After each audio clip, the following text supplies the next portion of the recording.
Salut à tous, j'espère que vous allez bien, que vous portez bien. On se retrouve pour un nouvel épisode de Débrief Comics. La semaine dernière, on a parlé de deux titres, Secret Invasion chez Marvel, chez Panini. Aujourd'hui, je vais vous parler d'éditeurs un peu plus indépendants avec Huggin et Muggin et également Talent Edition. Donc je vais commencer peut-être dans l'ordre des récits, comment j'en suis venu à les lire et à les relire. Donc aujourd'hui ça va être une spéciale Stan Lee, Jack Kirby essentiellement, à savoir qu'il y a beaucoup de choses à dire. Ça va être des récits plus ou moins biographiques, je vais vous expliquer un peu tout ça. Je vous propose de commencer peut-être avec le premier récit sur Stan Lee qui a été écrit par Peter David et Colin Doran et avec la participation de Stan Lee de son vivant. Donc c'est un récit qui est sorti il y a quelques années déjà chez Talent Edition pour 19,90 €, c'est toujours disponible et c'est la mémoire incroyable de la vie fantastique de Stan Lee. Alors je pense que c'est Peter David le dessinateur, voilà. Alors ici je vais à la fois donner mon avis et vous présenter le récit assez largement tout au long de la vidéo, c'est-à-dire que je vais vraiment donner mon avis, mes impressions tout au long de mes explications. Donc là je vais pas mettre de bannière plus que ça parce que ça va être trop compliqué au montage et c'est beaucoup plus simple tout simplement pour moi. N'hésitez pas à me dire dans les commentaires d'ailleurs si ça vous change quelque chose ou pas les bannières. Et donc ici on va voir finalement l'histoire de la création des personnages Marvel de Stan Lee, mais aussi avant qu'il arrive chez Marvel, l'histoire de sa vie jusqu'à, on va dire, les débuts d'année 2000, fin 2010 plutôt, mais on n'a pas le détail de son décès. Donc pourquoi je vous dis ça? Parce que ça a son importance. Stan Lee a participé à ce récit, donc qui est très bien dessiné, hein, pour le coup, voilà. La première page parle pour elle-même. Et j'ai aucun doute que ce soit le même Peter David sur ce récit. Et en fait, ce récit raconte donc les origines de Stan Lee, comment il a créé tout ça. Alors, il a co-participé à ce récit, donc il fait du storytelling, donc il raconte aussi et il se vend comme un homme ayant fait beaucoup de choses. D'autres savent très bien qu'il n'a pas tout créé de lui-même. Il a participé en tant qu'éditeur principalement et en tant que scénariste à ses débuts, mais il n'a pas eu le monopole de toutes les créations, comme ça peut être indiqué. Et donc on voit tous les tenants et aboutissants de la création de Marvel et d'avant, après sa vie. Là pareil, des très belles planches avec Jack Kirby. Donc voilà, ça c'est un très bon récit, mais c'est quand même vendu comme Stan Lee est le créateur de tout, et c'est quand même vachement orienté. Maintenant, avant de vous parler du deuxième récit sur Stan Lee, je vais vous parler donc du travail de Tom Scioli. Tom Scioli, il a fait des recherches sur Jack Kirby et Stan Lee et d'autres, et il a fait ce premier album. Ça c'est le premier que j'avais lu à l'époque. Et je l'ai relu, c'est sorti chez Huggin Muggin pour 20 € je crois aussi, 22 € quasiment, 21,95 précisément. Et donc, alors le dessin, attention, c'est pas aussi bien que ce qu'on pourrait croire, hein. Voilà, je sais pas si vous allez voir, mais c'est des fois très enfantin. Mais Tom Scioli n'est pas vraiment le plus grand dessinateur du monde, hein. Il se débrouille, mais le visage de Jack Kirby, je suis désolé, ça passe pas. Il lui donne une tête carrée, un peu à la Pixar. Et ça, j'aime moins. Par contre, Tom Scioli raconte très bien et explique dans les notes de ces deux récits que c'est une biographie, mais pas une autobiographie ni des mémoires, mais qui sont basées finalement sur des interviews données de leur vivant, et avec des divergences d'opinion et différents points de vue, et ils n'ont pas l'autorisation ni des familles de Jack Kirby, ni de Stan Lee, ni de Marvel, ni de DC, ni de n'importe qui. Donc c'est plutôt un travail d'investigation transformé en bande dessinée, comme vont le faire J.L. Mas sur les pères de l'univers Marvel, un Français encore une fois qui a travaillé déjà chez Marvel, et d'autres, je pense notamment à Jean Delplay, qui a travaillé aussi sur l'histoire de Jack Kirby, qui est aussi un Français, et qui a participé notamment à la création de la vidéo, d'un documentaire plutôt qu'une vidéo, sur le Strange numéro 14. Donc pour les vieux lecteurs de Lug, vous savez peut-être de quoi je parle. Et c'est assez intéressant parce que dans ce récit sur Jack Kirby, on se concentre vraiment sur sa vie avant. On prend beaucoup de temps, son enfance, quand il était dans les gangs, comment il a découvert les pulps, puis ce qu'on appelle les comics, donc les origines avant les comics, comment il a travaillé dans le dessin, quand il a fait la guerre, comment ça se passait avec Joe Simon, comment il est rentré chez Marvel, comment il est rentré chez DC, comment il est parti chez Marvel, les divergences d'opinion avec Stan Lee, et également les horreurs de la guerre qui sont assez poignants. C'est peut-être le récit qui me marque le plus. À part du côté dessin, très sincèrement, c'est très bien écrit, très bien amené dans le fil conducteur. Et on découvre qu'il y a beaucoup de choses qui ont été changées dans les origines des personnages Marvel.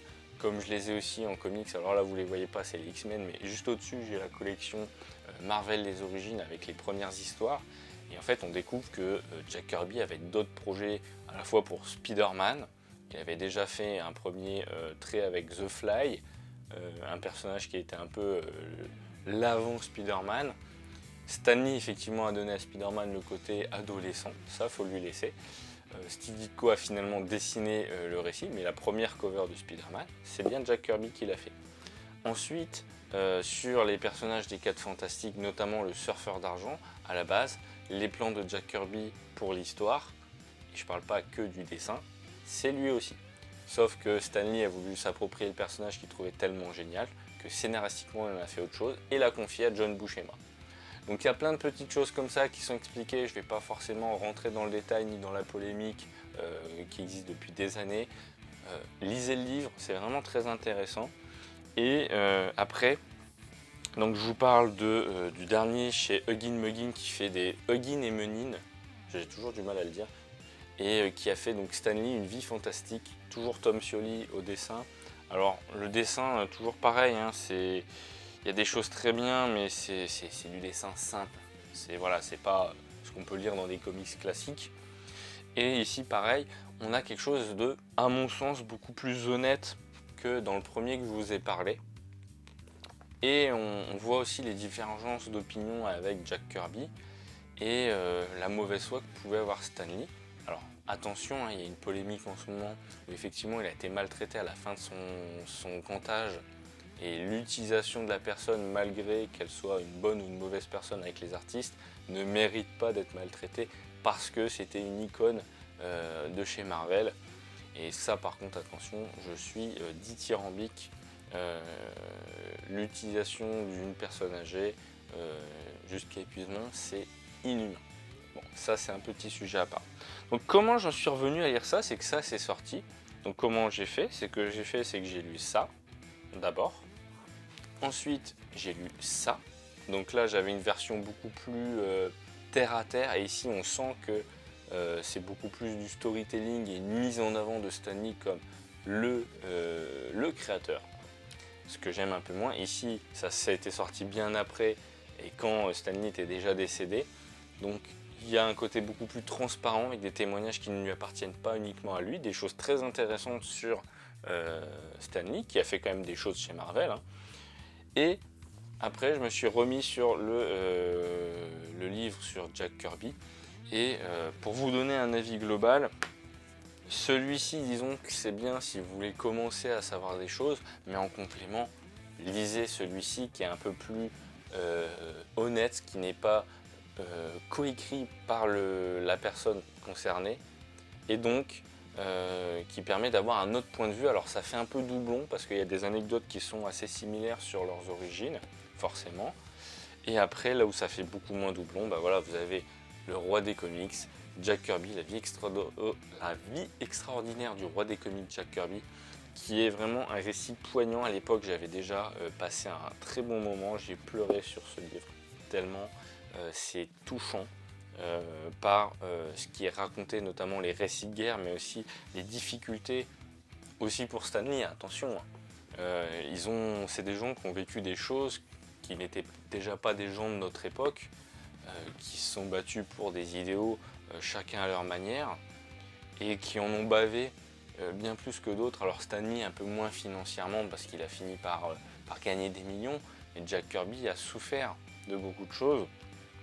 Et honnêtement, ça donne à réfléchir avec les polémiques actuelles sur comment on traite les artistes chez Marvel, chez DC, chez Image, sans dénigrer un éditeur en particulier, parce qu'il faut aussi qu'il fasse de l'argent comme n'importe quelle compagnie, mais se dire voilà, ce sont quand même des gens qui ont été là depuis le début et qui ont galéré. Et on voit aussi la galère d'autres artistes, pourquoi ils ont claqué la porte, parce que des fois il y a des divergences aussi d'opinion entre les éditeurs, les scénaristes, les dessinateurs, etc. Il y a des questions de droit qui ne sont pas appliquées, c'est toujours le cas aujourd'hui. Et je trouve que ces récits sont intéressants si vous êtes grand lecteur des Big Two, donc Marvel et DC, pour voir le traitement qui est fait aux artistes. Et que même en dehors de ça, il faut faire beaucoup de choses pour être au top. Même Jack Kirby, qui est considéré comme la légende, un des pères fondateurs de l'univers Marvel, en a bavé, Stan Lee aussi. Voilà, c'est des récits qui restent poignants et qui méritent d'être lus. Après, si vraiment vous devez faire l'impasse sur un des récits, c'est sur celui-ci qui est un peu moins intéressant, même s'il y a des choses qui sont en complément de l'autre récit. Mais honnêtement, c'est, on va dire, un devoir de culture que j'ai aussi de vous partager ça, de vous parler de ça, parce qu'il y a des choses très intéressantes et je pouvais plus lâcher le bouquin en fait à chaque fois. Puis je les ai enchaînés en 2 soirées, les 3 livres. Et je voulais vous partager ça, donc ce sont vraiment des bons récits. Alors je sais plus si j'ai donné le prix pour le dernier, c'est 24,95, donc on est un peu plus cher. Mais honnêtement, vous n'allez pas regretter. Et j'ai hâte de voir ce que va donner JL Mas sur l'histoire des pères fondateurs de l'univers Marvel. Mais même si vous êtes lecteur de DC, c'est très intéressant parce qu'il y a aussi des références à des artistes chez DC et parce que ces personnes sont aussi, à un moment ou un autre dans leur vie, ont travaillé pour DC, même Stan Lee, oui, si vous ne le saviez pas. Donc voilà, je n'ai pas grand chose de plus à vous dire parce que c'est un avis plutôt mitigé, parce que c'est beaucoup plus du documentaire, de l'informatif et de la connaissance presque pure et dure sur les créateurs de nos personnages favoris. Mais j'avais à cœur de vous partager cette lecture qui, à mon sens, vaut le coup d'œil. La semaine prochaine, je ne sais pas encore ce que je vais vous présenter. Il y a des chances que là j'enregistre que dans l'épisode qui suit, il y ait peut-être du retard suite au Comic Con Paris. Je serai présent au Comic Con Paris, alors je ne sais pas encore si je ferai les 2 jours ou pas, parce que financièrement c'est un peu chaud, on va pas se mentir, et que j'ai envie de dépenser et de me faire plaisir aussi là-bas. Mais en tout cas, je prépare les prochaines lectures, les prochaines émissions. Peut-être que je reprendrai des épisodes de Daredevil, peut-être que je reprendrai d'autres choses. J'ai 2-3 choses sous le coude, mais j'ai pas encore trop d'idées de ce que je vais vous présenter pour l'épisode d'après.